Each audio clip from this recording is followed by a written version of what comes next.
Hello दोस्तों, स्वागत है आपका हमारे YouTube channel knowledge is power में। और आज का जो हमारा लेक्चर है दोस्तों, जो हमारी सीरीज चल रही है उस सीरीज का 17वां लेक्चर है, जिसमें कि हम गेस्टाल्ट मनोविज्ञान के सिद्धांत का अध्ययन करेंगे।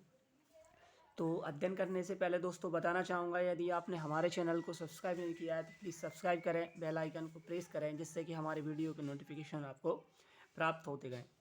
इस वीडियो में दोस्तों हम गेस्टाल्ट मनोविज्ञान के संपूर्ण उनके सिद्धांत, जो उनके द्वारा सिद्धांत दिया गया था, उस पर संपूर्ण वो डालेंगे, प्रकाश डालेंगे, दृष्टि डालेंगे। और क्या था उनके द्वारा जो थ्योरी दी गई थी दोस्तों, वो था समग्रता या पूर्णाकार या सूर्य अंतर्दृष्टि का सिद्धांत।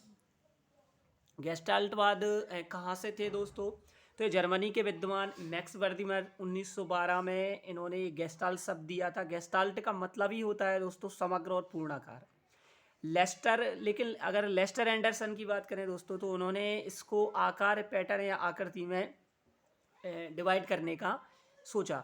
अब गेस्टाल्टवाद क्या है दोस्तों? तो मैक्स वर्दिमर ने 1912 ईस्वी में थर्ड आई के विचार का खंडन करते हुए कहा था कि प्राणी प्रयास व त्रुटि से नहीं सीख सकता। क्या कहा था मैक्स वर्द मैक्स वर्दिमर ने 1912 में थर्ड आई के विचार का खंडन करते हुए कहा था कि प्राणी प्रयास व त्रुटि से नहीं सीख सकता।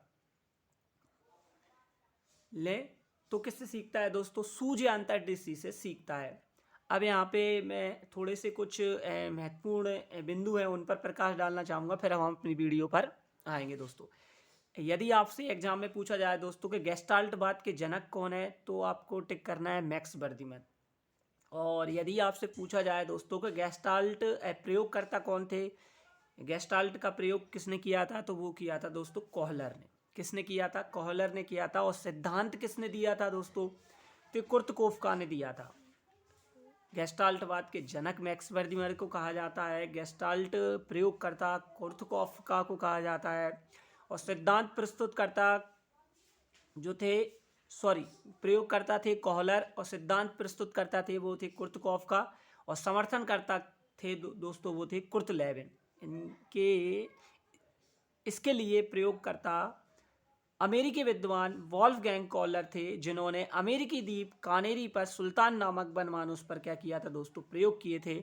और यही वे प्रयोग गेस्टाल्ट सिद्धांत के तत्व बने दोस्तों। अब हमारी वीडियो पर आते हैं दोस्तों। तो संगनात्मक मनोविज्ञान की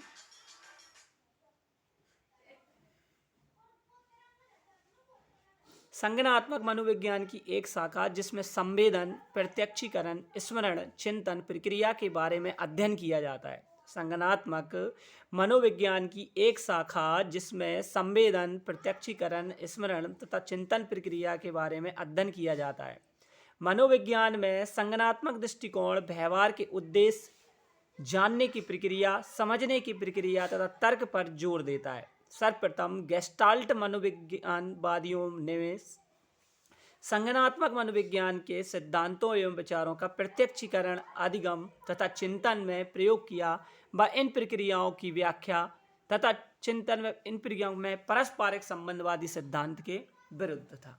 ठीक है ना। अधिगम का, अंतर्दृष्टि का गेस्टाल्टवादी सिद्धांत क्या है दोस्तों? Gestalt theory of learning by insight, अंतर्दृष्टि के माध्यम से सीखना। इन्होंने यह सिद्धांत दिया था कि गेस्टाल्ट जर्मन भाषा का शब्द है दोस्तों, जिसका अर्थ है समग्र, पूर्णाकृतिक या पूर्णाकार। गेस्टाल्टवादियों के अनुसार एक गेस्टाल्ट या आकृति पूर्ण होती है जिसकी विशेषताएं पूर्णता की आंतरिक प्रकृति द्वारा निर्धारित होती हैं, ना कि उसके वैयक्तिक तत्वों की विशेषता द्वारा। गेस्टाल्टवादियों के अनुसार प्राणी संपूर्ण परिस्थिति को एक समान रूप से देखता है। जब कोई समस्या आती है तब प्राणी उद्दीपक को अनुक्रिया से संबंधित करके नहीं सीखता। क्या कैसे सीखता है?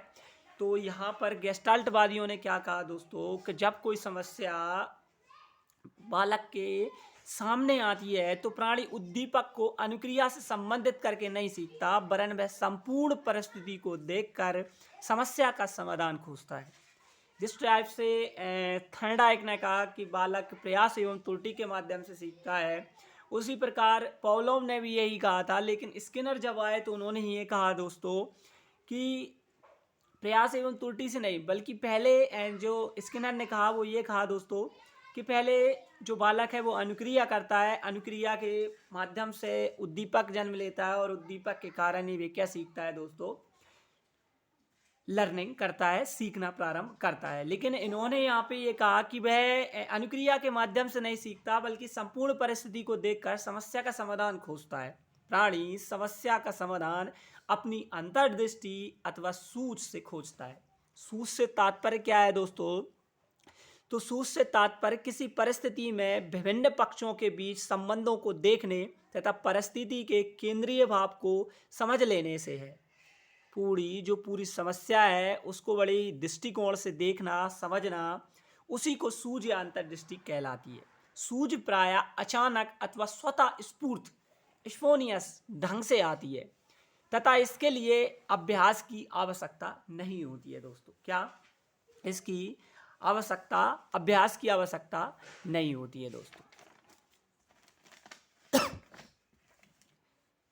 गेस्टाल्टवादियों के अनुसार नवीन सूझ की क्षमता विकसित करने की अथवा पुराने सूझ के सुधारने की प्रक्रिया को सीखना या अधिगम कहा जाता है। क्या कहा जाता है? गेस्टाल्टवादियों ने क्या कहा? गेस्टाल्टवादियों ने कहा कि नवीन सूझ की क्षमता विकसित करना और पुराने सूझ को सुधारने की प्रक्रिया को ही सीखना या अधिगम कहा जाता है। वस्तुतः व्यवहारवादियों के द्वारा प्रस्तुत की गई अवधारणाओं से असंतुष्ट होकर संज्ञानात्मक मनोविज्ञान ने अधिगम को यांत्रिक क्रिया उद्दीपक अनुक्रिया सिद्धांत के स्थान पर जानबूझकर तथा चेतन प्रयास वाली प्रक्रिया के रूप में स्वीकार किया है। उन्होंने उद्दीपन अनुक्रिया के रूप में स्वीकार नहीं किया है बल्कि जानबूझकर चेतना का प्रयास करना ही क्या कहलाता है दोस्तों? सीखना कहलाता है। गेस्टाल्टवादियों के अनुसार हम अवयवी से अवयव की ओर आते हैं। किससे आते हैं? गेस्टाल्टवादियों के अनुसार कहाँ से आते हैं? हम अवयवी से मतलब वूल से पार्ट की ओर आते हैं, अवयव की ओर आते हैं और अवयव से अवयवों की ओर नहीं। मतलब हम संपूर्ण से पार्ट की ओर आते हैं, पार्ट से संपूर्ण की ओर नहीं। उत्पत्ति देख लेते हैं दोस्तों इसकी कि गेस्टाल्ट मनोविज्ञान का उद्भव 20वीं शताब्दी के पूर्वार्ध में जर्मनी में हुआ था। सर्वप्रथम गेस्टाल्ट का सर्वप्रथम क्रिश्चियन वॉन हेरेनफेल्ड द्वारा किया गया था। किसके द्वारा किया गया था दोस्तों? तो यह संप्रत्य है वो क्रिश्चियन वॉन हेरेनफेल्ड द्वारा दिया गया था। अंतर्दृष्टि या सुसिद्धांत अधिगम का सिद्धांत क्या है दोस्तों? तो गेस्टाल्ट अधिगम का मौखिक सिद्धांत प्रोफेसर नोच का सिद्धांत है, फ्रॉगनोच का सिद्धांत है, जिसके अनुसार हम अपने अनुभवों को नियमित, क्रमिक, सम्मित तथा सरल रूप से इस मौलिक सिद्धांत के आधार पर गेस्टाल्टवादियों ने निम्नलिखित नियमों का प्रतिपादन किया था। कौन कौन से नियमों का प्रतिपादन किया था दोस्तों? तो वो भी देख लेते हैं। समाप्ति या समापन का नियम, लॉ ऑफ क्लोजर। इस नियम के अनुसार मस्तिष्क नियमितता में वृद्धि हेतु या नियमित आकृति बनाने हेतु उन तत्वों या अवयवों का अनुभव कर सकता है जो इंद्रिय प्रत्यक्ष नहीं है। यह क्या कहता है? समाप्ति या समापन का नियम ये कहता है कि इस नियम के अनुसार हम मस्तिष्क में वैसी सारी प्रतिमाएं बना सकते हैं जो हमारी इंद्रियों द्वारा प्रत्यक्ष नहीं होती हैं दोस्तों। फिर दूसरा है समानता का नियम। समानता का नियम क्या कहता है? सिमिलरिटी का नियम क्या कहता है कि मस्तिष्क स्थानीय या क्रमिक या कालिक समीपता के आधार पर विभिन्न तत्वों को संपूर्ण रूप या आकृति में प्रत्यक्षीकरण कर सकता है। ठीक है ना? तो यहाँ पर ये समानता का नियम ये कहता है कि मस्तिष्क स्थानीय या जो हमारे चारों ओर या कालिक जो चारों ओर या समय समय के अनुसार जो चीज़ें बदलती रहती हैं उनको संपूर्ण रूप से देखना ही, प्रत्यक्षीकरण करना ही क्या कहलाता है दोस्तों? समानता का नियम कहलाता है। फिर रहता है दोस्तों समीपता का नियम। समीपता का नियम क्या कहता है? तो समीपता का नियम लॉ ऑफ प्रॉक्सिमिटी कहता है मस्तिष्क स्थानीय। इस नियम के अनुसार मस्तिष्क रूप, रंग या आकार के आधार पर समान तत्वों को संपूर्णता या संपूर्ण वस्तु के रूप में व्यवस्थित कर सकता है। सममितता का नियम क्या कहता है कि इसे आकृति आधार संबंध का नियम भी कहा जाता है। सममिति आकृति या प्रतिबिंब दूर दूर होने के बावजूद भी संपूर्ण रूप से दिखती है। फिर निरंतरता का नियम है। मस्तिष्क दृश्य, श्रव्य एवं गतिकीय प्रकृति रूपों को निरंतर बनाए रखता है दोस्तों। क्या रखता है? बनाए रखता है। सामान्य भाग्य या परिणाम का नियम क्या कहता है कि मस्तिष्क एक ही दिशा में घूमते हुए तत्वों को संपूर्ण रूप से इकाई के रूप में देखता है। संपूर्णता का नियम क्या कहता है कि मस्तिष्क सचेतन अनुभवों को तत्वों या टुकड़ों में न लेकर समग्र या संपूर्ण रूप से देखता है या प्रत्यक्षीकरण करता है। अब मनोभौतिक समरूपता का सिद्धांत क्या है दोस्तों? तो इस सिद्धांत के अनुसार सचेतन अनुभव जो कॉन्शियस एक्सपीरियंस है तथा मस्तिष्क क्रियाओं के बीच सहसंबंध पाया जाता है। ठीक है ना दोस्तों? तो ये था। अब हम देखेंगे दोस्तों कॉहलर का प्रयोग। कॉहलर ने किस टाइप से प्रयोग किया था? कॉहलर के द्वारा जो प्रयोग किया गया था दोस्तों वो ये अमेरिकी मनोवैज्ञानिक थे। चूंकि मैं पहले ही पढ़ा चुका हूँ आपको। और इन्होंने प्रयोग किया था एक वनमानुष पर। ठीक है ना? अमेरिकी द्वीप कानेरी पर सुल्तान नामक वनमानुष पर प्रयोग किया और अपने प्रयोग के आधार पर जो निष्कर्ष प्राप्त किए थे वे गेस्टाल्ट सिद्धांत के तत्व बने थे दोस्तों। ठीक है ना? वे क्या बने थे? तत्व बने थे। तो कॉहलर के प्रयोग द्वारा उसके सूझ के सिद्धांत को समझा जा सकता है। कॉहलर के द्वारा चिंपांजी, जो वनमानुष चिंपांजी था, पर प्रयोग किए गए कॉहलर के उपरोक्त प्रयोगों ने यह सिद्ध कर दिया कि सूझ उत्पन्न होने के लिए समस्या के विभिन्न तत्वों के बीच संबंध स्थापित करना तथा संपूर्ण परिस्थिति पर विचार करना आवश्यक है।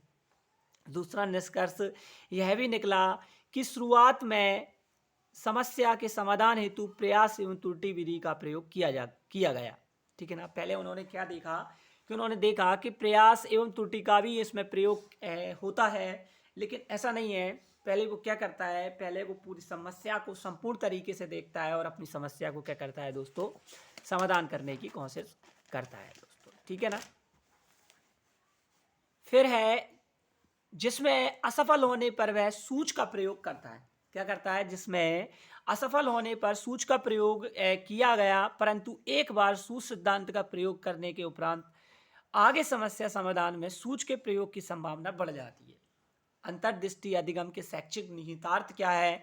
तो educational implication of theory of insight learning के अवयवों से अवयव की तरफ जाते हैं। इसमें फ्रॉम होल टू पार्ट की ओर जाते हैं, अर्थात पूर्ण से अंश की ओर जाते हैं। सिद्धांत पूर्ण से अंश की ओर जाता है और यह एग्जाम में कई बार पूछा जा चुका है दोस्तों को। गेस्टाल्ट जो थ्योरी है वो उसका सिद्धांत क्या है? पूर्ण से अंश की ओर। ठीक है ना? सरल से जटिल की ओर, अज्ञात से ज्ञात की ओर या मूर्त से अमूर्त की ओर। इसमें समस्या से समाधान उपागम होता है, प्रॉब्लम सॉल्विंग होती है, एकीकृत उपागम होता है दोस्तों ये। और अभिप्रेरणात्मक पक्ष होते हैं, मोटिवेशनल एस्पेक्ट होते हैं दोस्तों। फिर यहीं कुर्ट लेविन का क्षेत्र सिद्धांत क्या है दोस्तों? तो Kurt Lewin field theory of learning क्या है वो भी हम यहाँ पे देखने का प्रयास करेंगे दोस्तों। और कुर्ट लेविन क्षेत्र का सिद्धांत देखने से पहले हम इसके थोड़े से और व्यापक पक्ष पर प्रकाश डालते हैं कि इस प्रकार जो हमने पढ़ा दोस्तों, कॉलर ने जो प्रयोग किया और हमने जो पढ़ा उसके आधार पर निष्कर्ष निकाला जा सकता है कि इस प्रकार से गेस्टाल्टवादियों ने स्पष्ट किया कि जब किसी प्राणी या बालक के समक्ष संपूर्ण समस्या को प्रस्तुत कर दिया जाता है तो वह प्राणी पूर्व ज्ञान से प्राप्त सूझ एवं उससे आने वाली नवीन अनुभवों के द्वारा अधिगम कर लेता है। गेस्टाल्ट विचारधारा का विकास GW ऑलपार्ट महोदय ने एक नर्सरी स्कूल के 44 बालकों पर प्रयोग किया जो कि 18 से 48 माह की आयु के थे। प्रयोग में उन्होंने देखा कि ऊंचाई पर रखे खिलौने को कम आयु के बालकों ने देरी से तथा अधिक आयु के बालकों ने शीघ्रता से प्राप्त कर लिए। जंतुओं की अपेक्षा मानव शिशु में सूझ अधिक पाई जाती है तथा ये आयु के साथ साथ बढ़ती जाती है दोस्तों। ठीक है ना? तो ये गेस्टाल्टवाद की उपादेयता या उपयोगिता क्या है दोस्तों, तो उसके बारे में भी हम जान लेते हैं कि पाठ्यक्रम को संगठित रूप से प्रस्तुत करना गेस्टाल्टवाद में देखा जाता है। हम संपूर्ण रूप से क्या करते हैं, अपने जो पाठ है उसको प्रस्तुत करते हैं। शिक्षा में पूर्ण से अंश की ओर चलते हैं, शिक्षण सूत्र इसी पर आधारित होता है। गेस्टाल्टवादियों का ये सिद्धांत था दोस्तों। समस्या क्षेत्र में उपयोगी भी होता है यह सिद्धांत रटने के स्थान पर तात्विक रूप से सोचने समझने पर बल देता है।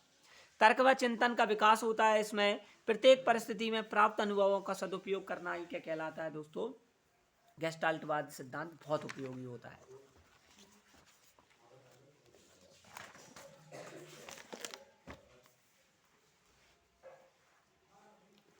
ठीक है ना, तो ये गेस्टाल्टवादियों के थे।